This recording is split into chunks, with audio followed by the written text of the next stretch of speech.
I welcome you in this new video.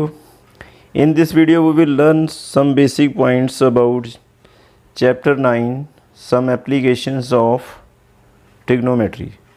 So let's start. जैसे कि आप figure में देख रहे हैं कुछ लाइंस ड्रॉ की गई हुई हैं, तो इनका मतलब क्या है सबसे पहले हम ये समझेंगे। तो फिगर में ये एक मीनार हमें दिखाई दे रहा है। ये जो ग्राउंड लाइन है ये ज़मीन को दिखाती है। ज़मीन को शो करने के लिए हम ग्राउंड लाइन को ड्रा करते हैं, और ज़मीन पर खड़ी हर चीज़, चाहे वो मीनार है, बिल्डिंग है या कोई दीवार है, वो परपेंडिकुलर होती है। तो यहाँ हम लिख देते हैं P परपेंडिकुलर शो करने के लिए। तो ये जो मीनार है वो परपेंडिकुलर है, और ग्राउंड लाइन जो है वो बेस होता है। तो बेस को शो करने के लिए हम B लिख देते हैं। तो लाइन ऑफ साइट वो लाइन है जो देखने वाले की आंख से उस पॉइंट तक खींची जाती है जिस पॉइंट को देखने वाला देख रहा है। जैसे कि C पॉइंट से अगर मीनार के टॉप पॉइंट A है, अगर C पॉइंट से देखा जा रहा है मीनार के टॉप पॉइंट को A को, तो C से A तक जो लाइन खींची गई है वो है लाइन ऑफ साइट, जिस रेखा में देखा जा रहा है। तो C पॉइंट से मीनार के टॉप को देखा जा रहा है, तो इसलिए C से मीनार के टॉप पॉइंट तक खींची गई रेखा लाइन ऑफ साइट है। और इन दोनों लाइनों के बीच में जो एंगल बनता है, ये वाला एंगल जो है वो एंगल ऑफ एलिवेशन है। एंगल ऑफ एलिवेशन तब बनेगा जब हम नीची जगह से ऊपर की तरफ देखते हैं। जब हम कोई ऊंची चीज़ की तरफ गर्दन उठाकर देखते हैं तो एंगल ऑफ एलिवेशन बनता है। तो मीनार ऊंचा है, और ग्राउंड से मीनार को देखने के लिए हमें गर्दन को ऊपर उठाना पड़ता है। तो जब हम नीची जगह से ऊंचाई की तरफ देखेंगे तब बनेगा एंगल ऑफ एलिवेशन। तो यहाँ C एंगल जो है ये एंगल ऑफ एलिवेशन है। तो इसी तरह दूसरी फिगर को देखते हैं। इसमें बिल्डिंग से व्यक्ति जो है नीचे देख रहा है C पॉइंट की तरफ। तो देखने वाले पर्सन की आँख से C पॉइंट तक जिसे वो देख रहा है खींची गई ये लाइन जो है ये लाइन ऑफ साइट है। और बिल्डिंग, ज़मीन पर खड़ी हर चीज़ जो है वो परपेंडिकुलर होती है, तो जहाँ हम परपेंडिकुलर लिख देंगे। ग्राउंड लाइन जो है वो बेस लाइन होती है, बेस है। और लाइन ऑफ साइड जो है ये हाइपोटेनस होती है, जहाँ हम H लिख देंगे। जैसे कि ऊपर वाली फिगर में लाइन ऑफ साइड थी AC, ये हाइपोटेनस है। तो जहाँ व्यक्ति जो है ऊंचाई से नीचा देख रहा है, ऊंची जगह पे खड़ा है, वहाँ से नीचे की तरफ देख रहा है। तो जब हम ऊंचाई से नीचे की तरफ देखते हैं तब बनता है एंगल ऑफ डिप्रेशन। तो एंगल ऑफ डिप्रेशन कब बनेगा? जब हम ऊंचाई से नीचा देखेंगे।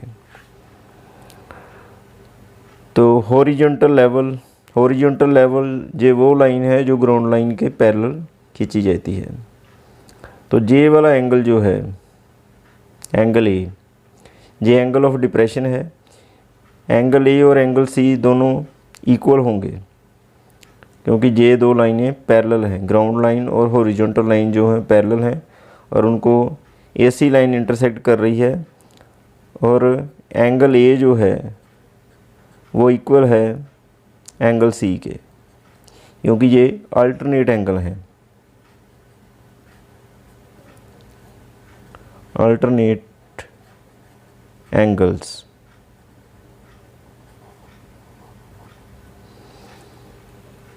तो जब हम नीचे से ऊपर देखेंगे तो एंगल ऑफ एलिवेशन, जब हम ऊपर से नीचे देखेंगे तो एंगल ऑफ डिप्रेशन। अब ट्रिग्नोमेट्री का इस्तेमाल करके कैसे हम बिना किसी हाइट को मापे या डिस्टेंस को मापे पता लगा सकते हैं कि कितनी हाइट है या कितना डिस्टेंस है। उसके लिए हमें दो चीज़ों की ज़रूरत पड़ती है। जैसे कि इस फिगर में ए बी जो है वॉल है और ग्राउंड लाइन है BC, और C पॉइंट से वॉल के टॉप को देखा जा रहा है। जो AC लाइन है जो लाइन ऑफ साइट है, तो C एंगल जो है वो एंगल ऑफ एलिवेशन है। तो अगर हम दीवार की हाइट पता करना चाहते हैं तो हमें दो चीज़ों की ज़रूरत होगी। एक तो एंगल ऑफ एलिवेशन, एंगल पता होना चाहिए, और दूसरा ग्राउंड लाइन या लाइन ऑफ साइट। दोनों में से कोई एक हमें पता होनी चाहिए। तो फिर हम ट्रिग्नोमेट्री का इस्तेमाल करके तो वॉल की हाइट जो है वो निकाल सकते हैं। ग्राउंड लाइन जो है वो बेस होती है और ज़मीन पर खड़ी हर चीज़ परपेंडिकुलर होती है, और लाइन ऑफ साइड जो हाइपोटेन्यूस है। तो हम सपोज़ कर लेते हैं कि अगर हमें बेस लाइन गिवन है तो इसका कैसे हम वॉल की हाइट निकाल सकते हैं। उसके लिए हमें ये टेबल याद रखना पड़ेगा। हम ऊपर लिखेंगे P for perpendicular, B for base, H for hypotenuse, नीचे लिखेंगे HHB। तो यहाँ P ओवर H जो है परपेंडिकुलर ओवर हाइपोटेन्यूस, ये बन जाता है sine theta. B over H base over hypotenuse, ये बनेगा cos theta. P over B perpendicular over base बनेगा टैन थीटा।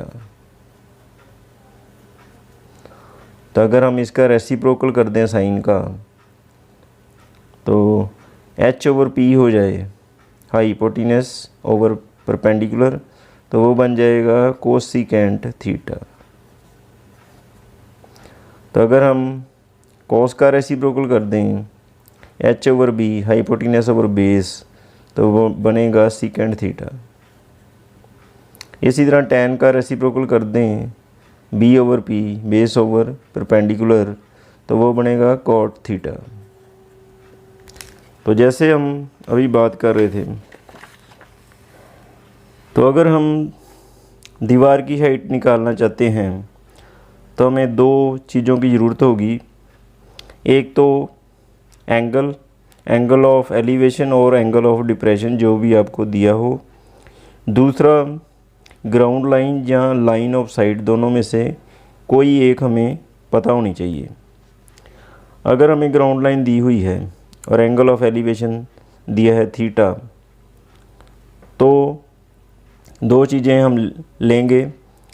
एक तो क्योंकि हमने दीवार की हाइट निकालनी है तो हम साइड लेंगे AB, और उसके साथ वो साइड लेंगे जो हमें मालूम हो। अगर हमें ग्राउंड लाइन मालूम है BC, तो हम लिखेंगे AB ओवर BC, और देखेंगे ये क्या बनता है। AB जो है वो परपेंडिकुलर है और BC जो है वो बेस है, तो ये बन जाता है P ओवर B। तो P ओवर B अभी मैंने आपको टेबल में दिखाया। P ओवर B जो है वो बनता है टैन, और इसके साथ आएगा एंगल, तो क्या बनेगा टैन थीटा। और अगर हमें लाइन ऑफ साइट दी हुई है AC, तो फिर जहाँ उससे पहले एक बात और मैं आपको बताना चाहता हूँ। तो हमने लिखा है AB ओवर BC, तो हम BC ओवर AB B लिख सकते हैं। अगर हम BC ओवर AB लिखेंगे तो ये बनेगा b/p। b/p बनता है cot थीटा। तो दो साइडें हम लेंगे, एक साइड वो जो हमने पता करनी है, जैसे हमने ए बी पता करनी है, तो उसके साथ दूसरी साइड वो आएगी जो हमें पता हो। जैसे सपोज़ हमें बी सी पता थी, तो हम लिख सकते हैं AB/BC या BC/AB। AB/BC लिखेंगे तो P/B tan थीटा बनेगा, BC/AB लिखेंगे तो B/P cot थीटा बनेगा। तो अगर हमें लाइन ऑफ साइट AC दी हुई है तो फिर हम, क्योंकि हमने AB निकालनी है, तो AB के साथ हम दूसरी जो साइड हमें मालूम है, जैसे AC हमें मालूम है, तो फिर हम AB और AC जो है ये दो साइडें लेकर कैलकुलेशन करेंगे इस तरह। फिर हम लिख सकते हैं AB/AC या AC/AB। तो फिर हम लिखेंगे AB/AC। AB वॉल थी परपेंडिकुलर, AC जो थी वो लाइन ऑफ साइड हाइपोटेनस थी, तो ये बन जाएगा P/H। P/H यहाँ टेबल में आप देख सकते हैं sin थीटा। तो अगर हम लिखते हैं AC/AB तो फिर इसका रेसिप्रोकल हो जाएगा H/P। तो फिर ये बनेगा कोसिकन थीटा। तो यहाँ हम थीटा की वैल्यू पुट करके, डिग्री पुट करके तो कैलकुलेशन करेंगे, तो फिर वॉल की हाइट हम निकाल सकते हैं। तो डिग्री के लिए हमें इस टेबल की ज़रूरत पड़ेगी। ये डिग्री टेबल है जहाँ पर सभी ट्रिग्नोमेट्रिक रेशो की 0 डिग्री से 90 डिग्री तक वैल्यूज़ जो हैं वो दी हुई हैं। ये टेबल कैसे बनाया जाता है, इसके लिए मैंने अलग एक वीडियो बनाया हुआ है, वो आप ऊपर आई बटन पर क्लिक करें तो आपको ये टेबल का वीडियो मिल जाएगा कि ये कैसे बनाना है। तो ये बेसिक पॉइंट थे, इसे आप ध्यान में रखें और एक्सरसाइज में हम देखेंगे कि इसका यूज़ कैसे करके एक्सरसाइज को हम सॉल्व करते हैं।